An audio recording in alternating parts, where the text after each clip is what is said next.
guys to another video. Today I'm here to share with you some of the businesses that make me broke. So y'all know I'm in the city and I'm trying to survive the city life. No job, no money, no savings, no nothing. Just a broke girl, not wanting to go back to the village.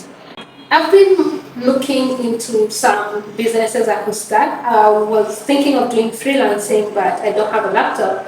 And freelancing work, you can't do using a phone. I'm still looking into some of the jobs I can do with my phone. If I find some, I'm going to share with you guys. But anyways, I was just brainstorming and I decided to share with you guys some of the businesses that I saw that I've done in the past and I've sworn never to do again. I'm staying away from those. And I'm going to share with you the reasons why I'm staying away from such businesses.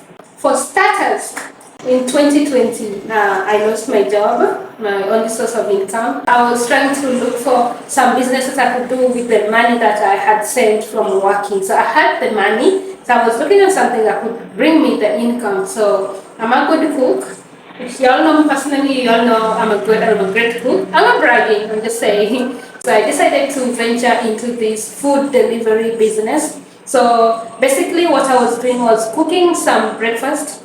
I was making mandazi. Mandazi, this intense, very delicious, special mandazi with so many ingredients. So my mandazi included some biscuited coconut, ginger, eggs, and milk.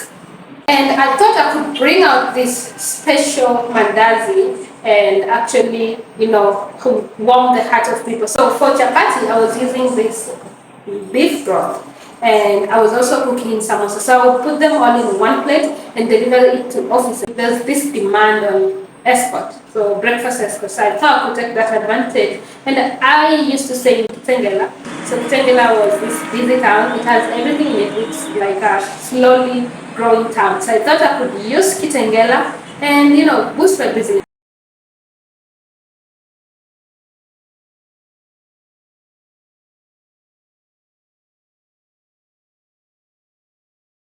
And I did actually push my business. So I started by giving people free samples. I would walk to these offices and tell them, what, my name is Terry and I'm starting this business and I will be delivering some breakfast escorts for you guys. So this is what I'm making. So I went out carrying all these mandazis and chapatis, slice them, cook mandazi smaller pieces, slice chapati into smaller pieces and some samosa and show people what I'm doing. And they actually liked it. They thought it was really delicious. And the first day I actually got 30 orders. So I thought I could, start small. And the next day, by 8, 9, I started getting this call saying, where are you? My tea is here. Where are you? So, it was pressure. Because I'm the only one preparing it, and after preparing it, I need to pack it and then I need to deliver it.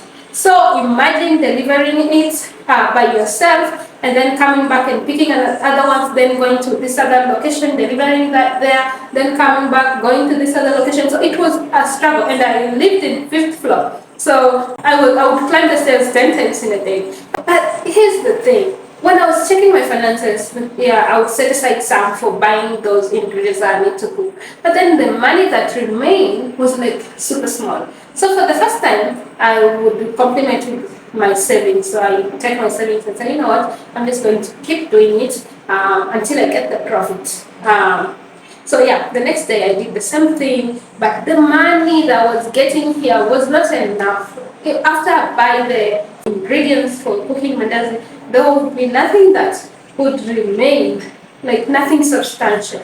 This is the money that I used to buy food for myself. This is the money I need to pay my rent. This is the money I need to, do basically everything. So I would look at my finances and be like, no, this is not working. So you know what I did? What every business person would do. After 1 week, I decided to send a message. I had this WhatsApp group. I decided to send a message to these people and tell them, hey, you know what? I can't I'm like increasing the price. I was selling the piece for 70 shillings. So I was like, I'm increasing the price to 80 shillings. And they're like, it's okay, your food is delicious, so that's okay. The next week I would put these three mandazis. So I increased the size of mandazi a little bit and put two. And so two mandazis, and I decreased the size of samosa. It was a little bit smaller because it was big samosa.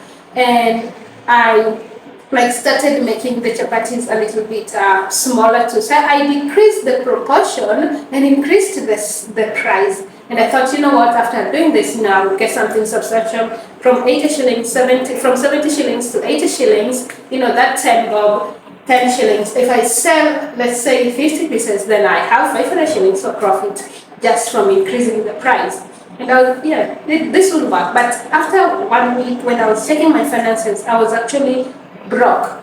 I did not have enough savings. My savings had run out, and I would look at this money that I have, and after buying the flour, I would remain with nothing, like 250, 300 shillings. So I figured this is the third week of the month. If I continue doing this business, I have this money for the last week. I need to pay my rent for the end of this week. So if I continue using this, doing this business, if I buy the stock for the next week, then I'm going to have no money to pay my rent. And that's when it hit me, and I was like, no, this is not working. And another thing with starting this food delivery business is the pressure. People don't talk about the pressure it is cooking, because the food preparation is like a long process. If you need to prepare mandazi, you need to make the dough, you need to let it rise. I need to wake up at 3 a.m. to make my mandazi dough. Mandazi has to rise for about 1.5 hours. And I need to start cooking early so that my customers can have their breakfast at 6, 7 a.m. So I'll wake up at 3 a.m. and make the mandazi dough, let it rise, go back to sleep, then wake up at around 4 and make the chapati dough. So while I'm cooking the mandazi, the chapati dough is like rising. And you know how making chapati is like, hectic process. You need to make the dough, and you need to roll it into these small pieces, and then you need to roll it while cooking. And I'm only one person doing all this. So the pressure between not earning enough money, when you're doing something and you're not earning enough, then you get like depressed. I was not earning enough money, and I was not sleeping well, and I was not resting well. My job would be delivering, come back, sleep for 1 hour, go back to the market, buy all those things, come back and start all the preparation, sleep late, wake up early. That was my entire process, and I would only rest on Sunday. But Sundays, I started to supplement because the money was not enough. I started to supplement. So I decided to make this mandazi and put it in these small mandazis, like those that are sold in the supermarket. I would make those mandazis, and then I put them in this carton and sell them to walking door to door to apartments and sell it to actually people who are going to church. So I would not even rest on Sundays. So I decided to quit, but I do not regret my decision because I was getting depressed. I was actually I'd run out of my savings, and I ran out of all the money that I had, and I was not making money too. So I was like, what am I even doing? I'm not going to make enough money to actually survive here and continue this business. So I decided to quit. And I don't regret it, and I would never do that kind of business again. It made me more broke, it made me more depressed. If you go on the internet and Google, small businesses you can start, the first business that comes is Mtumba business. This is the second-hand clothes that US people donate to us, but then it is a big business, and you buy these things and whatever. In 2019, before I landed the job that I had that ended in 2020, I started a Mtumba business. So I would go to Think Twice second-hand clothes. If you know Think Twice, it has some great deals on clothes. So I would go to Think Twice second-hand clothes.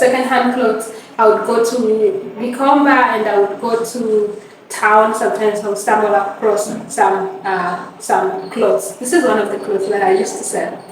So I would stumble across some of the clothes and buy it and come and post a good picture of it and sell it. I would also buy shoes and sell it. But that is not the problem. The problem is not finding the clothes. It's easy to find good clothes in Think Twice. You just go on the day of the opening, and it's easy to find good clothes in Mtumba. The problem comes with selling it. So when starting a Mtumba business, you have like going online. So I developed Instagram, obviously, and Facebook business page. You need to actually advertise these products, and you know how expensive advertising is. And even though you might advertise these products, there's no guarantee you'll get customers. All these big Mtumba, those people who have make it so easy. Like you just post a beautiful picture of clothing, and then somebody comments, and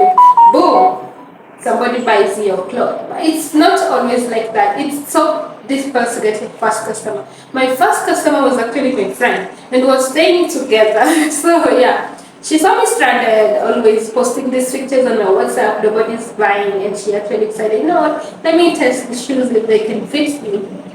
And she took the shoes. But with Mtumba, you don't actually go broke. You go broke if you indulge in advertising. So you don't actually go broke. You actually just give up. So I gave up on Mtumba business. What I would have done back there was building an online presence on Instagram. I would actually showcase these clothes while wearing it. They say you don't post products on Instagram, you post the feel. So you need to wear the products and showcase how it makes you feel, do all these things that may make people say, wow, that dress looks good on you, where did you buy it? And you say, you know what, I actually have a shop and I'm selling this. So what I was doing wrong was just posting the product. I would just post them, I would just put them on the floor and take a picture. And I'll get 1 like, sometimes 0 like, and no engagement. I would not get any comments. I'll not get any people even asking, how much is it? Maybe because I was small business, or maybe because I just did not know how to maneuver that business at the time. Another kind of business that made me broke is the drop shipping. Oh my god, guys, I don't regret doing drop shipping. I think drop shipping was booming at some time, and I just came to know about it when it was too late. I started drop shipping in 2021. No, in 2020, after my business, my food delivery business went down, and I was like, you know what?